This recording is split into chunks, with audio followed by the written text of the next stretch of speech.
Kasi mga kabiyad, nakakuha tayo ng buong worth 50 pesos. Yun lang yung pick up, tapos ito yung drop off sa likuran ko. Hindi ko alam kung trip, pero puntahan natin. Nagulat lang ako mga kabiyad. Yung pick up natin sa 100 meters away lang. Tapos yung drop off natin, nakita yung sa likod, yung SM Hypermarket na Lopez. So dun lang siya. So siguro arrive na natin. Ito na yung pick up location.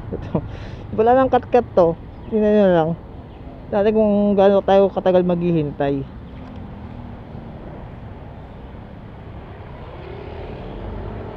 So tayo natin tawagan. So time check 4:19.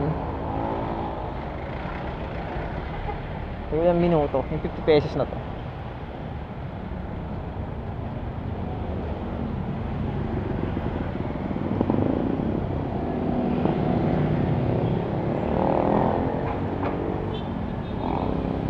Ha? SM Sukat? SM Sukat daw. Ang layo ng pin nila. Wrong pin to. Tawagan na natin. Pa-cancel natin. So wala natin matawagan to para malinawan tayo mga kabilad.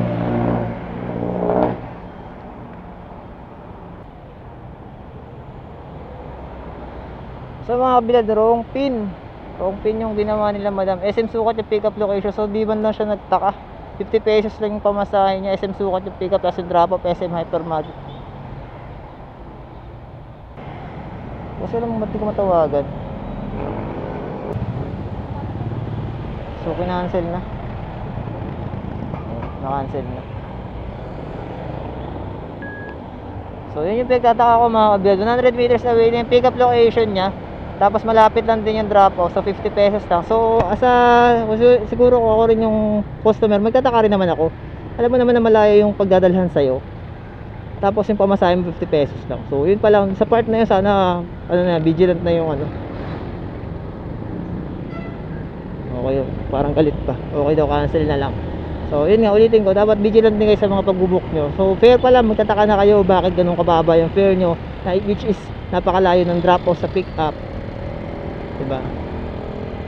So sa mga pasahero, make sure naman na tama, kasi syempre abala rin sa aming mga rider. So kinansel na mga kabiyad. At tayo next book natin. Peace out muna.